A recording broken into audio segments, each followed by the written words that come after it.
Lisa Johnson stood patiently at the boarding gate, clutching her leather carry-on bag in one hand and her first-class boarding pass in the other. After a grueling week in New York, she was eager to settle into her seat, sip a glass of champagne, and enjoy the quiet luxury of flying home to Los Angeles. She exhaled deeply, reminding herself that she deserved this. A well-earned first-class ticket, one of the few perks she allowed herself after years of grinding in an industry that didn't always welcome people who looked like her. She flashed a quick, polite smile at the flight attendant scanning tickets. "First class," Lisa said as she handed over the pass. The attendant, a blonde woman in her early 40s with a stiff smile and a name badge that read Karen Miller, barely glanced at the ticket. Her eyes lingered on Lisa instead, on her dark skin, her natural curls neatly pulled into a bun, the simple elegance of her navy pantsuit. Karen's smile faltered into something else, something cold. She scanned the ticket and tilted her head. "Oh, are you sure this is your seat, ma'am?" Karen's tone was sweet, laced with saccharine politeness that didn't quite mask her disbelief. Lisa felt the first sting. It was subtle, the kind of microaggression she had become all too familiar with over the years. But she kept her face calm, refusing to give Karen the satisfaction of seeing her ruffled. "Yes, I'm sure." 2A, Lisa replied evenly. Karen hesitated, as if trying to find a reason to deny what was right in front of her. "Well, sometimes passengers get mixed up. First class is just through here." She motioned toward the economy section, her smile tightening. Lisa blinked, incredulous. There it was, not even the courtesy of hiding the assumption. "I know where first class is. That's exactly where I'm going," Lisa said, holding her ground. Karen's face stiffened. "I'll need to see your boarding pass again, please." Lisa obliged without a word, handing over the ticket. Karen studied it far longer than necessary, her lips pursed in suspicion. Behind her, a couple waiting to board watched the interaction with curiosity, shifting uncomfortably. "This must be a mistake," Karen muttered, more to herself than to Lisa. "Did you maybe get upgraded at the last minute?" "No, I purchased this ticket," Lisa said, now losing patience. "If there's a problem, you can check with your system." Karen gave a tight smile, one of those bless-your-heart looks that dripped with condescension. "It's just that we have a lot of issues with mix-ups." Her gaze flicked down to Lisa's clothes again, as if looking for evidence she didn't belong. Lisa felt the heat rise in her chest. She could see what this was. Karen didn't think she belonged in first class. She wasn't loud. She wasn't rude. She was just here, and that was enough to be considered suspicious. "Look," Lisa said firmly, "I've shown you my ticket. I'd like to take my seat now." Karen's smile slipped completely. The polite facade cracked into something sharper, hostile almost. "There's no need to get defensive, ma'am," she said, voice tight. "I'm just trying to do my job." Before Lisa could respond, Karen reached for the phone clipped to the wall. It was happening. Lisa knew exactly where this was headed, and she could feel every muscle in her body tense. "Security?" Karen said into the receiver, her eyes still locked on Lisa. "Yes, I have a passenger causing a disturbance at the gate." Lisa's jaw clenched. A disturbance? She hadn't raised her voice. She hadn't done anything except insist, politely, repeatedly, that she take the seat she paid for. And now she was being painted as the problem. The humiliation was swift and sharp. She could feel the eyes of other passengers boring into her, some curious, others quietly relieved it wasn't happening to them. A knot formed in her throat, but she forced herself to stand tall. She would not let this woman see her break. "Ma'am, please step aside while we resolve this," Karen said, gesturing toward the corner like Lisa was an unruly child. Lisa stayed rooted in place. "I'm not going anywhere. I have a right to board this flight." Karen's eyes flashed with irritation. She wasn't used to being challenged, especially not by someone like Lisa. Just then, two security officers arrived, their expressions unreadable, but their presence heavy with unspoken authority. Karen greeted them with a smile, as if she were about to hand off a package she didn't want to deal with anymore. "This passenger is refusing to cooperate," Karen said, shooting a pointed look at Lisa. "She's trying to take a seat she doesn't have." Lisa opened her mouth, but one of the officers held up a hand. "Ma'am, We need you to step aside so we can sort this out. A sick feeling churned in Lisa's stomach. She could see where this was headed. No matter what she said, no matter how calm she stayed, she would be the one blamed. It was always like this. I've already shown my ticket, Lisa said, her voice steady but strained. I belong in 2A. Karen let out a small, satisfied huff, folding her arms. If you don't step aside, we'll have to remove you from the flight. Lisa took a deep breath, her eyes burning with unshed tears. But she wouldn't cry. Not here. Not in front of this woman. I'm not causing a disturbance. I'm just asking to take my seat, she said quietly, holding the officer's gaze. The officer shifted awkwardly, clearly uncomfortable, but unwilling to challenge Karen's version of events. You need to come with us, ma'am, the other officer said, motioning for Lisa to move toward the gate area.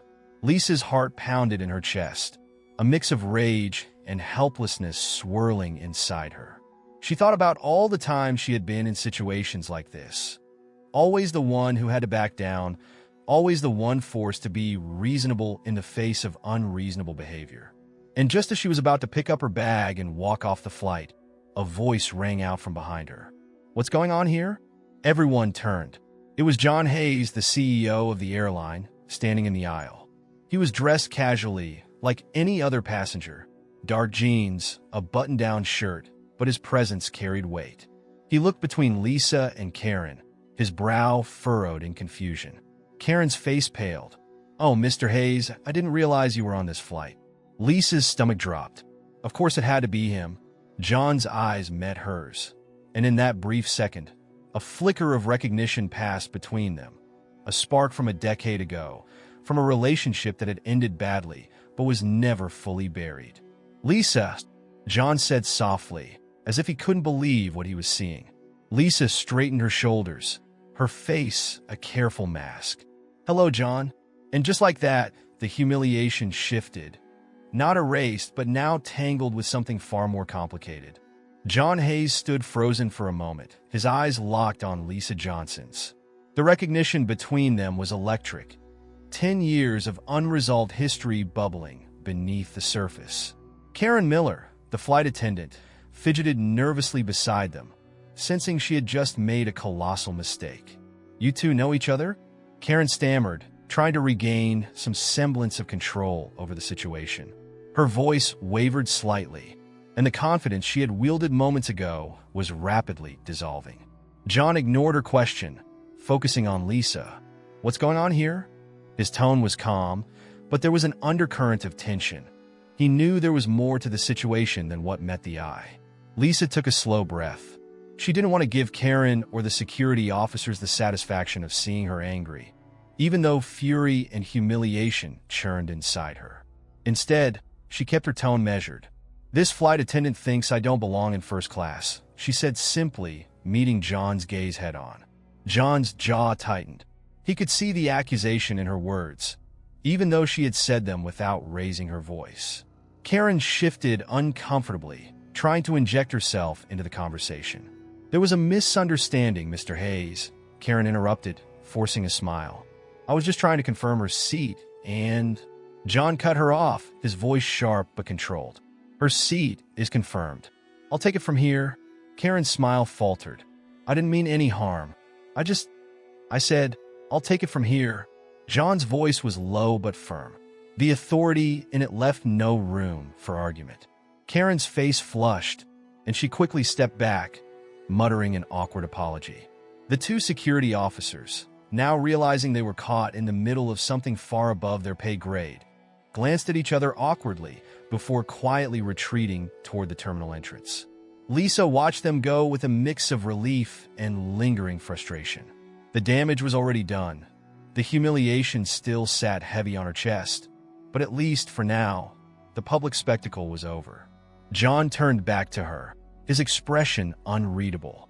Let's get you to your seat, he said, gesturing toward the first-class cabin. Lisa hesitated for a beat before following him. The other passengers watched silently, some murmuring to each other, their curiosity now tinged with intrigue. Lisa could almost feel their questions hanging in the air. Who is she? How does she know the CEO? Once they were out of earshot from the gate, John slowed his pace, walking beside her. "I didn't know you were on this flight," he said quietly. Lisa gave a tight smile. "Neither did I, John." They reached her seat, 2A, and John made sure she was settled, placing her carry-on in the overhead bin himself. He took a seat across the aisle in 2B, ignoring the curious glances from nearby passengers. For a moment, neither of them spoke. The tension between them was thick, a decade of unspoken words hanging in the air.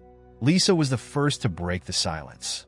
"So, you're flying commercial these days? No more private jets for the CEO." John gave a small, humorless chuckle, trying to keep a low profile. "Doesn't always work. As you can see." Lisa crossed her arms, studying him. He looked older than she remembered, his dark hair now flecked with gray, fine lines etched around his eyes.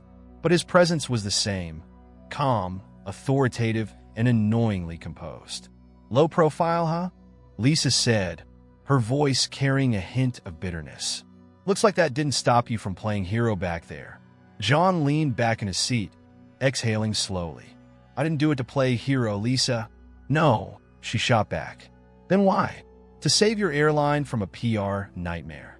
John's expression softened, but Lisa wasn't about to let him off the hook that easily.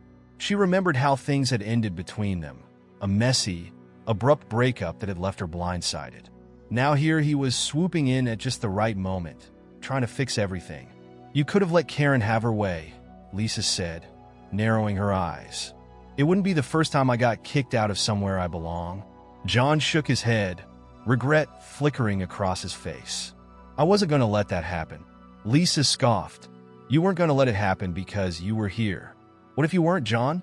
What if it was just me and Karen and those two rent-a-cops? I'd be halfway to the security office by now, humiliated in front of everyone on this plane." John didn't answer right away. He knew she was right, and Lisa could tell by the way his jaw clenched that he hated how right she was. "This isn't about me," John finally said, keeping his voice low. "What happened back there should never have happened, period." Lisa shook her head, exhaling a bitter laugh. "You say that now, but it still did, didn't it?" Karen didn't hesitate. Not for a second. John's gaze dropped to his hands, clasped tightly in his lap. He knew there was truth in every word Lisa was saying. And the worst part was, he couldn't shake the guilt gnawing at him. Not just about what had happened on the plane, but about the way he had walked out of her life all those years ago. "Lisa," he started, but she cut him off with a wave of her hand. "Don't," she said quietly. "I didn't ask for this conversation. I just want to get to LA without any more drama." John nodded slowly, though the tension in his shoulders didn't ease. Before he could say anything more, Karen reappeared, her expression now awkwardly apologetic. She held out a glass of champagne to Lisa, her smile brittle. "Here you go, ma'am. A little something for the trouble," Karen said, trying to sound cheerful. Lisa stared at the glass for a moment, then looked Karen in the eye. The same woman who had tried to kick her off the plane now wanted to act like nothing had happened. "Keep it," Lisa said flatly, not bothering to hide the edge in her voice. Karen's smile faltered, and she gave a stiff nod before retreating back toward the galley. John watched the interaction quietly, impressed by Lisa's composure, but painfully aware of how deep the wound ran. "After we land, I'll handle it," John said. Lisa glanced at him, her expression guarded. "What do you mean, handle it?" "I mean Karen," John clarified, "and the way she treated you. There will be consequences." Lisa gave him a look, half skeptical, half weary. "We'll see," she muttered, turning toward the window. John leaned back in his seat, exhaling slowly. He knew that fixing this wouldn't be easy. Not for the airline, not for his relationship with Lisa, and certainly not for his conscience.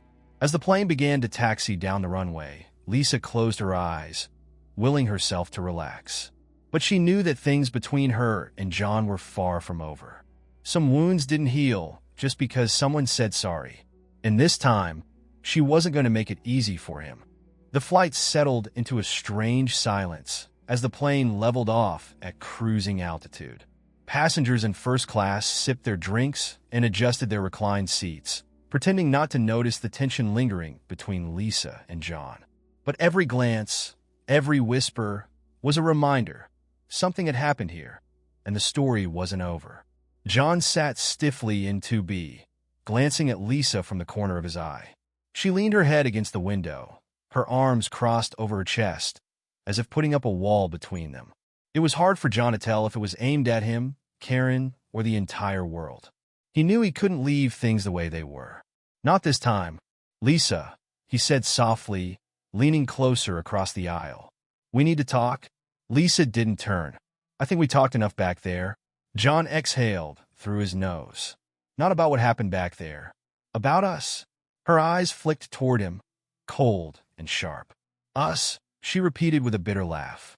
There is no us, John. There hasn't been for a long time. He ran a hand through his hair, guilt pressing heavy on his chest. He hated how right she was, but here they were face to face again, with no easy way out. Lisa shifted in her seat, finally turning to him, her voice low and measured. If this is about making yourself feel better for what you did, save it. I'm not here for your closure. John flinched at her words. He deserved that, but he pressed on. I never meant to hurt you, Lisa. Her laugh was dry, devoid of humor. That's the thing, John. People like you never do. The damage just happens, and then it's our job to live with it. The words hit John like a punch to the gut. He had spent 10 years burying the memory of what they had, and the way he ended it. At the time, his career had felt too important to risk. Now, sitting across from Lisa, he wondered how much of that ambition had been worth the cost. Lisa, he started, but she cut him off. Don't sit here and act like you care now, she said, her voice low and controlled, but brimming with emotion. You left, John. No phone call. No explanation. Just gone. John's throat tightened. I was a coward, he admitted, his voice barely above a whisper. I thought if I walked away, it would make things easier for both of us. Lisa shook her head slowly, disbelief flashing across her face. You walked away because it was easier for you. Don't try to spin it any other way. John leaned forward, resting his elbows on his knees. I know, and I hate how I handled things back then.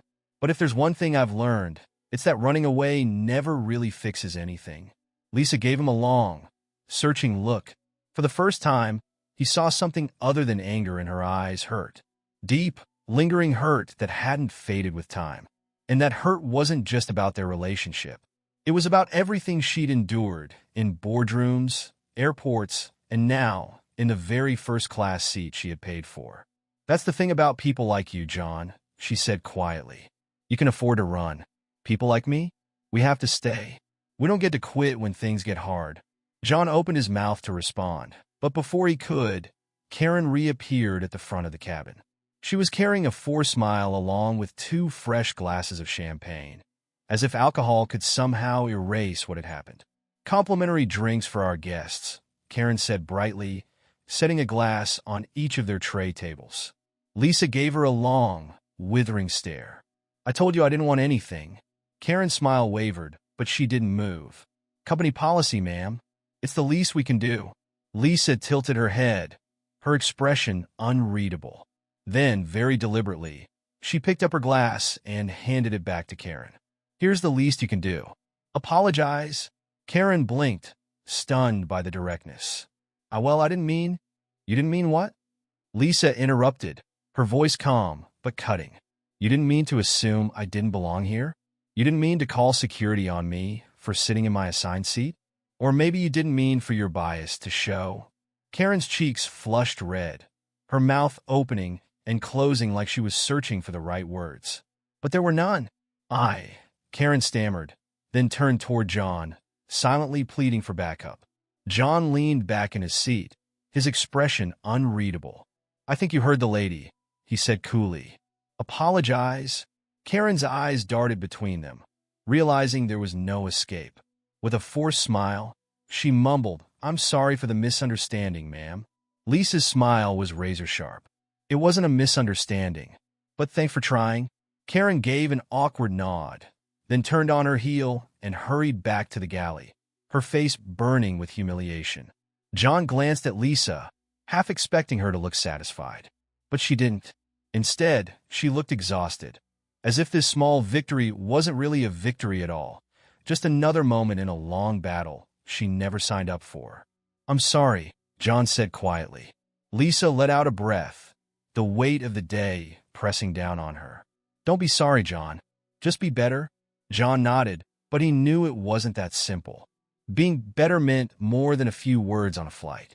It meant actions, something tangible, something real. And for the first time in a long time, he wasn't sure if he was up to the task. The hum of the plane filled the silence between them, stretching long and uncomfortable. For a moment, it seemed like the conversation was over. But then Lisa spoke again, her voice softer this time. "Why now?" she asked, turning her gaze toward him. "Why help me now, after all these years?" John met her eyes, his expression earnest. "Because I saw what was happening to you," he said. "And I knew exactly how it felt to let you down." Lisa blinked, taken aback by the honesty in his words. For the first time, she saw a glimpse of the John she used to know, the man who wasn't just ambitious, but someone who cared.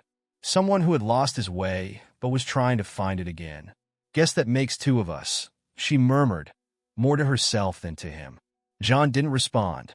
There was nothing left to say, only things left to prove.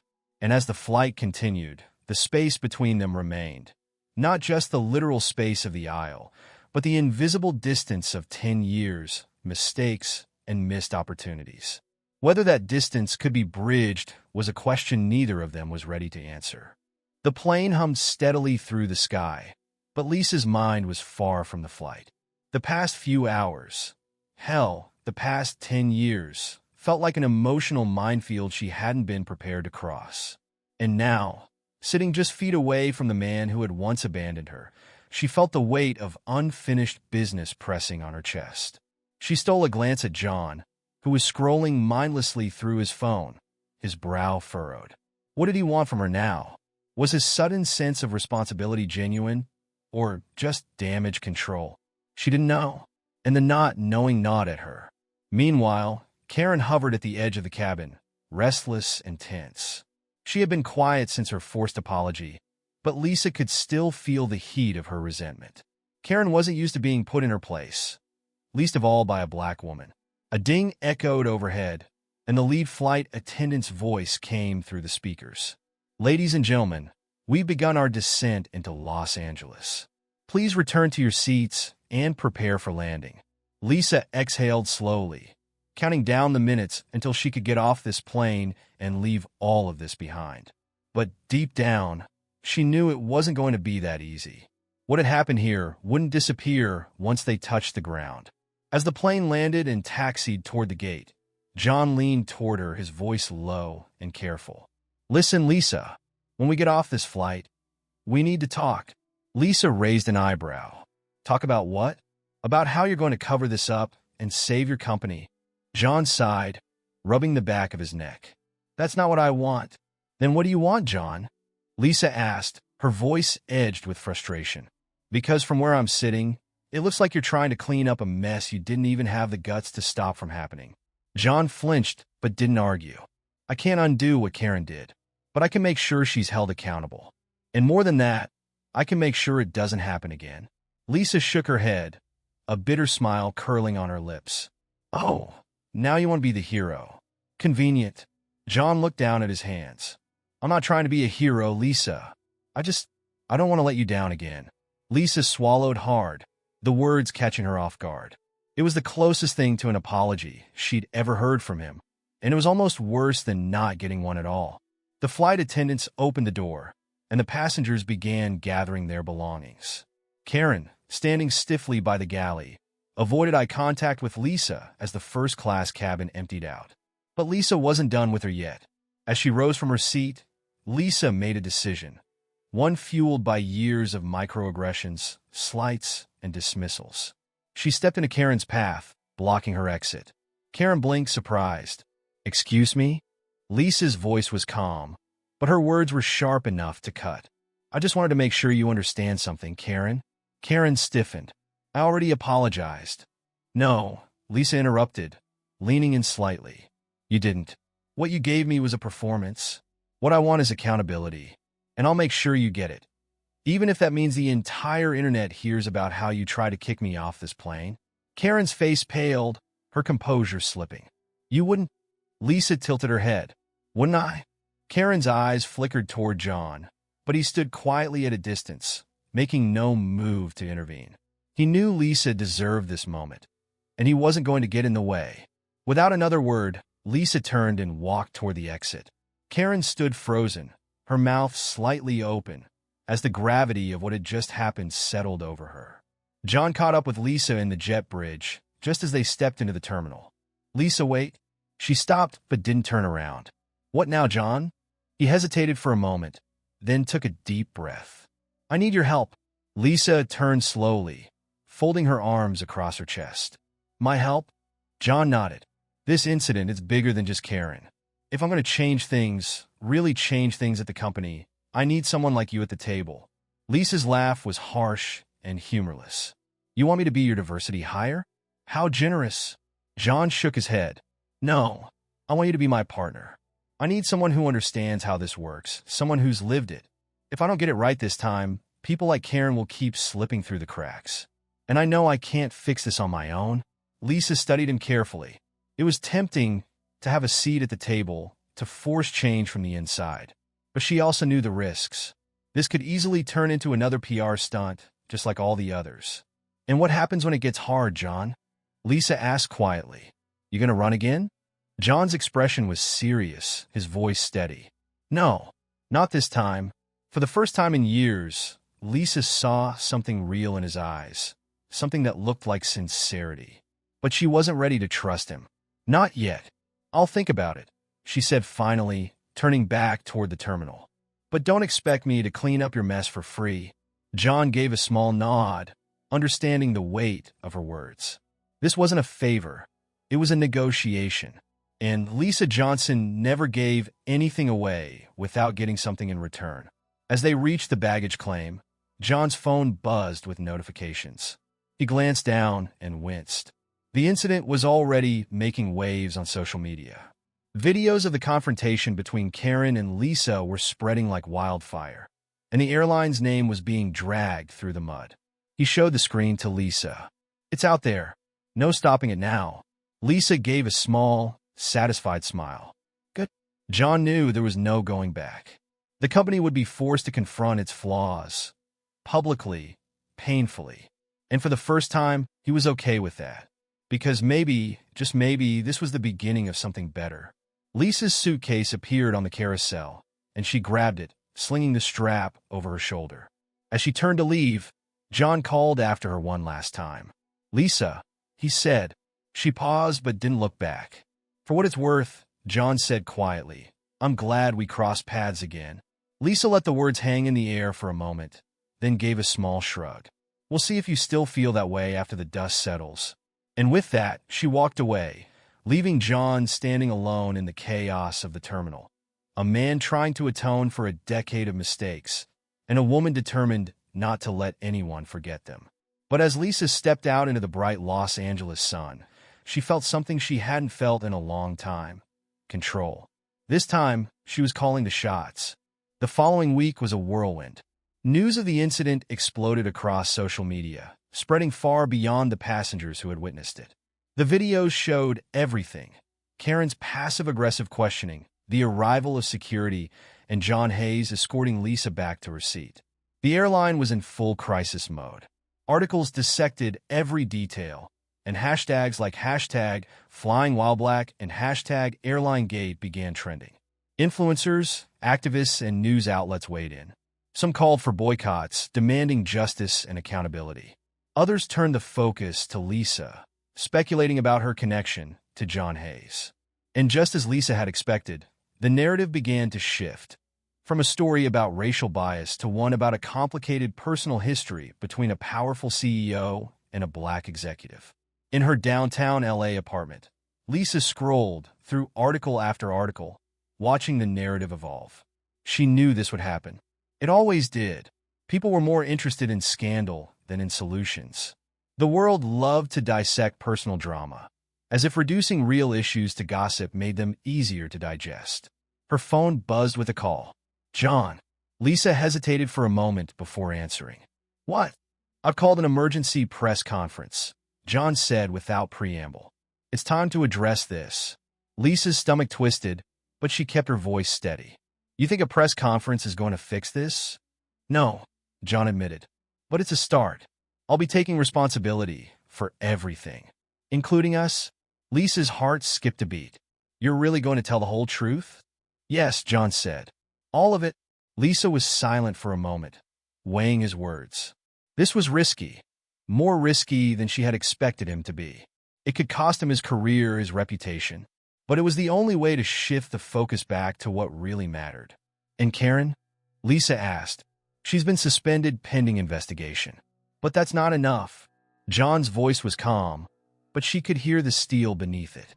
I'm announcing a full overhaul of our company's policies with a public commitment to hiring a diversity and inclusion officer. I want that person to be you. Lisa's breath caught. The offer was real, far more than she had expected. She leaned against the kitchen counter, gripping the edge. You realize what you're asking, right?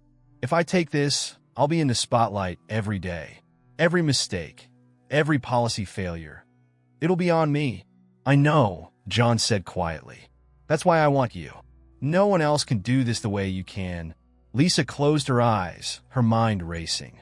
Part of her wanted to say no, wanted to walk away from the whole mess and leave John to deal with the fallout.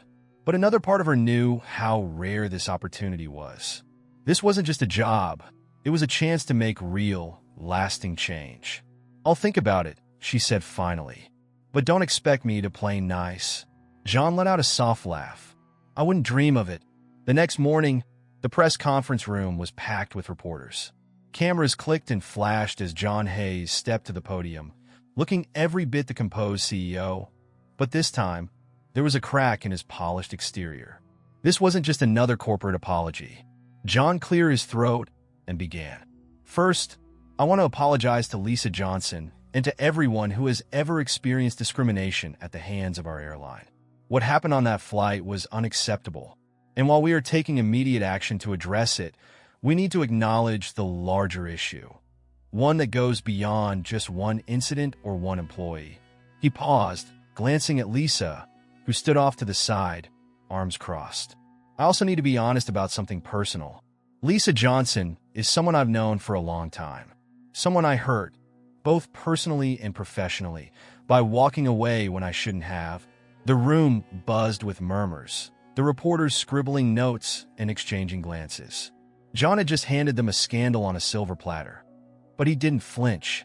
I made a mistake back then, and the truth is I've made a lot of mistakes since. But this time, I'm staying. I'm not running. Lisa watched him closely, her expression unreadable. It was a bold move, publicly admitting his failures, both personal and professional. But it was the right move. And for the first time in years, she felt a flicker of respect for him. John continued, as part of our commitment to change, we will be reviewing all internal policies related to discrimination and racial bias. And I'm proud to announce that Lisa Johnson has agreed to join us as our new Chief Diversity and Inclusion Officer. The cameras flashed as John stepped aside, gesturing for Lisa to join him at the podium. Lisa took a deep breath and walked to the microphone, her heart pounding in her chest. This was her moment, a chance to set the record straight.